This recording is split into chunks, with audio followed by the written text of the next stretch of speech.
दोस्तों, आज है 22 जनवरी 2022 और आज 22 जनवरी से करंट अफेयर्स का जितने भी इंपॉर्टेंट क्वेश्चन बन सकते हैं सारे हम इस वीडियो में डिस्कस करेंगे और हर क्वेश्चन से रिलेटेड इंपॉर्टेंट फैक्ट्स भी मैं आपको बताऊंगा। अगर आप चैनल पर पहली बार आए हैं और इसी तरह आप चाहते हैं कि हर एक अपडेट आप तक टाइम पर पहुंच जाए तो चैनल को सब्सक्राइब करना ना भूलें। तो वीडियो को अंत तक जरूर देखें। तो चलो दोस्तों, शुरू करते हैं आज के करंट अफेयर्स के क्वेश्चंस के बारे में।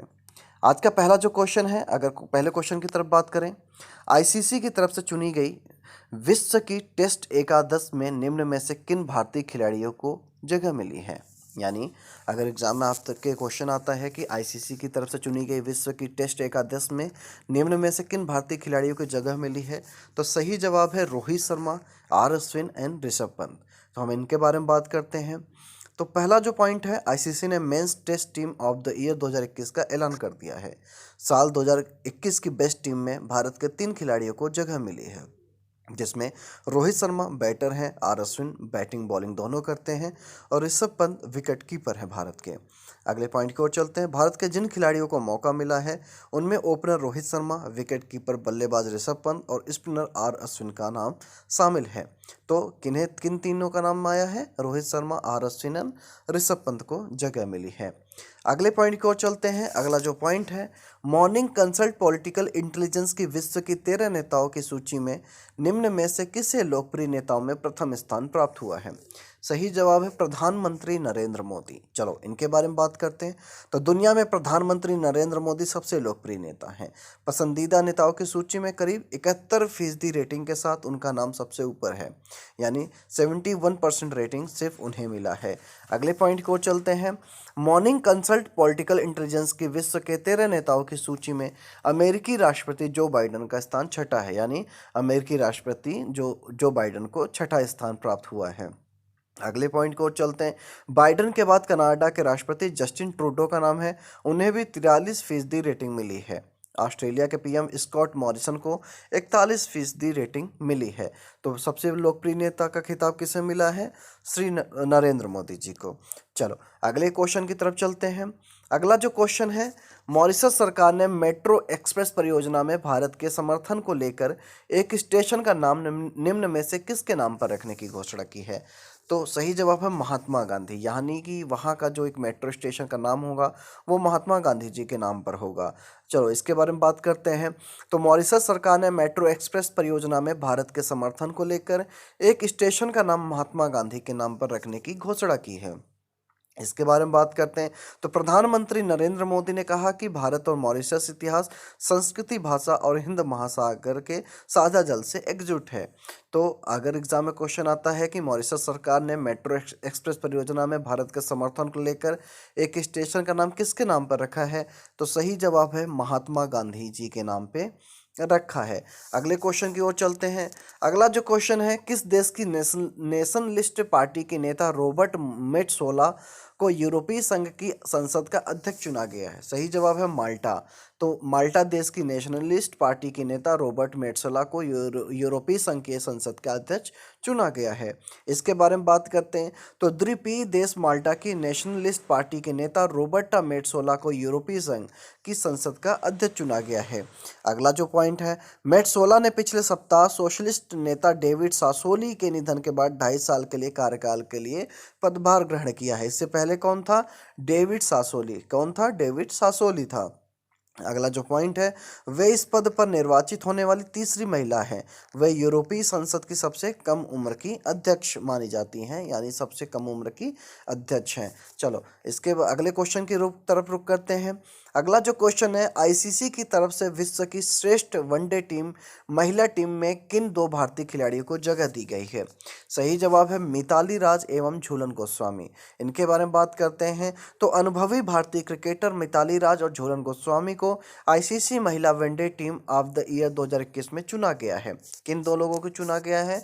मिताली राज और झूलन गोस्वामी को। अगला जो पॉइंट है, आईसीसी अवार्ड से पहले सभी टीमों का घोषणा किया जा रहा है। अगला जो पॉइंट है, कुल मिलाकर वनडे टीम में दक्षिण अफ्रीका के 3, ऑस्ट्रेलिया के 1, वेस्ट इंडीज के 2 और इंग्लैंड के 2, भारत के 2 और पाकिस्तान की 1 खिलाड़ी शामिल है। तो अगर इस तरीके से क्वेश्चन आए तो आप जवाब आसानी से दे सकते हैं। अगला जो पॉइंट है, त्रिपुरा, मणिपुर और मेघालय का स्थापना दिवस निम्न में से किस दिन मनाया जाता है? तो सही जवाब है 21 जनवरी को मनाया जाता है। अब चलो इसके बारे में बात करते हैं। तो 21 जनवरी को त्रिपुरा, मणिपुर और मेघालय का स्थापना दिवस मनाया जाता है, जहां पर त्रिपुरा, मणिपुर और मेघालय को 21 जनवरी 1972 को पूर्ण राज्य का दर्जा मिला था। मणिपुर और त्रिपुरा त्रिपुरा को साल 1949 में केंद्र शासित प्रदेश का दर्जा दिया गया था। वहीं नागालैंड को 1 दिसंबर 1963 को राज्य का दर्जा दिया गया था। तो एग्जाम में इस तरह के क्वेश्चंस आ सकते हैं, तो आप इस चीज़ को नोट कर लो। आप कंफ्यूज मत होना कि मणिपुर और त्रिपुरा को साल कब मिला था। 1949 में केंद्र शासित प्रदेश का दर्जा दिया गया था, जबकि नागालैंड को 1 दिसंबर 1963 को राज्य का दर्जा दिया गया था। तो इस चीज़ को आप अच्छे से नोट करके याद कर लें। अगले क्वेश्चन की तरफ चलते हैं।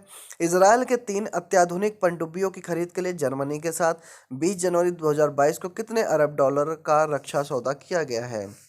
सही जवाब है 3.4 यानी 3.4 अरब डॉलर। इसके बारे में बात करते हैं। तो इजराइल ने 3 अत्याधुनिक पनडुब्बियों की खरीद के लिए जर्मनी के साथ 3.4 अरब डॉलर रक्षा का सौदा किया गया है। अगला जो पॉइंट है, डकार श्रेणी की डीजल इलेक्ट्रिक पनडुब्बियों का निर्माण जर्मनी का थाइसेन ग्रुप समूह करेगा। अगला जो पॉइंट है, इजराइल को अगले 9 वर्षों में इन पनडुब्बियों की आपूर्ति की जाने की संभावना है। तो एग्जाम में क्वेश्चंस अगर इस तरीके का आता है तो आप आसानी से जवाब दे सकते हैं। लास्ट जो क्वेश्चन है करंट अफेयर्स का, उसके बारे में बात करते हैं कि प्रतिवर्ष किस तारीख को राष्ट्रीय आपदा प्रतिक्रिया बल, जिसे एनडीआरएफ कहा जाता है, उसका स्थापना दिवस मनाया जाता है? सही जवाब है 19 जनवरी को मनाया जाता है। इसके बारे में बात करते हैं। तो प्रतिवर्ष 19 जनवरी को राष्ट्रीय आपदा प्रतिक्रिया बल का स्थापना दिवस मनाया जाता है। इसे एनडीआरएफ भी कहा जाता है। ओके, इसके बारे में हम पिछली वीडियो में बात कर चुके हैं कि एनडीआरएफ क्या होता है, कहाँ यूज किया जाता है, सारी चीज़ें। तो अगला जो पॉइंट है, एनडीआरएफ की स्थापना साल 2006 में आपदा प्रबंधन अधिनियम 2005 के तहत 6 बटालियनों के साथ किया गया था। वर्तमान में एनडीआरएफ में 12 बटालियन है, जिसमें बीएसएफ और सीआरपीएफ से 3-3 तथा सीआईएसएफ और एसएसबी एवं आईटीबीपी से 2-2 बटालियन है। एवं इसकी प्रत्येक बटालियन में 1149 सदस्य हैं। कितने सदस्य हैं? एक बटालियन में 1149 सदस्य होते हैं। इसमें अभी टोटल कितने बटालियन है? 12 बटालियन है। तो ये रहा आज का करंट अफेयर्स। आज हम बात करेंगे 22 जनवरी के इतिहास के बारे में, यानी कि 22 जनवरी को क्या क्या इंपॉर्टेंट इंसिडेंट्स हुए थे, इन सब के बारे में हम बात करेंगे। तो पहला जो पॉइंट है, काहिरा पर तुर्की ने 1517 में कब्जा किया, यानी काहिरा पर तुर्की ने कब कब्जा किया था? 1517 पर किया था। अगला जो पॉइंट है, बोस्टन एवं न्यूयॉर्क के बीच 1673 में डाक सेवा की शुरुआत हुई है। कब हुई थी? 1673 में हुई थी। अगला जो पॉइंट है, देहरादून में दृष्टिहीनों के लिए 1963 में राष्ट्रीय पुस्तकालय की स्थापना की गई। कब की गई थी? 22 जनवरी 1963 को। अगला जो पॉइंट है, पश्चिम बंगाल के दुर्गापुर में इस्पात कारखाना 1965 में शुरू हुआ था। तो दुर्गापुर में इस्पात कारखाना कब शुरू हुआ था? 1965, यानी आज ही के दिन 22 जनवरी 1965 को हुआ था। अगले पॉइंट को चलते हैं। अगला जो पॉइंट है, रोनाल्ड रीगन का 1981 में संयुक्त राष्ट्र अमेरिका के 40वें राष्ट्रपति के रूप में शपथ ग्रहण हुआ था। यानी क्या हुआ था? शपथ ग्रहण हुआ था। कब हुआ था? 22 जनवरी 1981 को। अगला जो पॉइंट है, नासा के अंतरिक्ष यान पायनियर 10 पृथ्वी से सर्वाधिक दूर मानव निर्मित यान 2003 में से अंतिम बार संपर्क स्थापित हुआ था। यानी कि नासा के जो अंतरिक्ष यान है पायनियर 10 बोला जाता है, जिससे 2003 में अंतिम बार इसे संपर्क स्थापित हुआ था। उसके बाद कभी नहीं हुआ। अगला जो पॉइंट है, इवा मोराल्स ने 2006 में बोलीविया के राष्ट्रपति पद की शपथ ली थी। कब ली थी? 22 जनवरी 2006 को लिया था। तो ये हुआ इंपॉर्टेंट इंसिडेंट जो एक्चुअली 22 जनवरी को हुआ है। अब हम बात करेंगे 22 जनवरी को जन्मे व्यक्ति के बारे में कि किन किन महान हस्तियों का जन्म हुआ था इस डेट को। तो पहला जो पॉइंट है, स्वतंत्रता सेनानी ठाकुर रोशन सिंह का 1982 में जन्म हुआ था। कब हुआ था? 1982 में जन्म हुआ था। भारतीय अभिनेत्री नम्रता शिरोडकर का जन्म 1972 में हुआ था। कब हुआ था? 22 जनवरी 1972 को। असम के सामाजिक कार्यकर्ता तरुणराम फुकन का 1977 में जन्म हुआ था। अगला जो पॉइंट है, त्रिपुरा के 9वें मुख्यमंत्री माणिक सरकार का 1949 में जन्म हुआ था। यानी कब हुआ था? 22 जनवरी 1949 को हुआ था। तो अब हम बात करेंगे कि 22 जनवरी के हुए निधन के बारे में कि किन किन लोगों का निधन हुआ था। तो पहला जो पॉइंट है, 1966 में मुगल बादशाह शाहजहां का निधन हुआ था। कब हुआ था? 22 जनवरी 1966 में। अगला जो पॉइंट है, 1901 में इंग्लैंड की महारानी विक्टोरिया का निधन हुआ था। कब हुआ था? 22 जनवरी 1901 को हुआ था। अगला जो पॉइंट है, 2014 में प्रसिद्ध तेलुगु फिल्म निर्माता और फिल्म अभिनेता ए नागेश्वर का निधन हुआ था। कब हुआ था? 22 जनवरी 2014 को। तो ये रहा आज के करंट अफेयर्स के बारे में।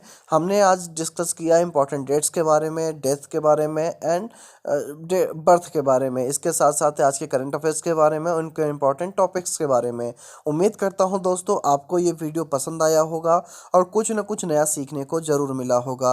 अगर आपको इस वीडियो में कुछ नया सीखने को मिला तो हमें कमेंट सेक्शन में ज़रूर बताएं। अगर आपको वीडियो पसंद आया तो वीडियो को लाइक ज़रूर करें, शेयर ज़रूर करें, ताकि हमारा भी हौसला, हमारा भी मनोबल बढ़ता रहे। तो आज के लिए इतना ही काफ़ी है दोस्तों। कल हम मिलेंगे एक नए उत्साह के साथ, एक नई तरीके के स्किल्स के साथ।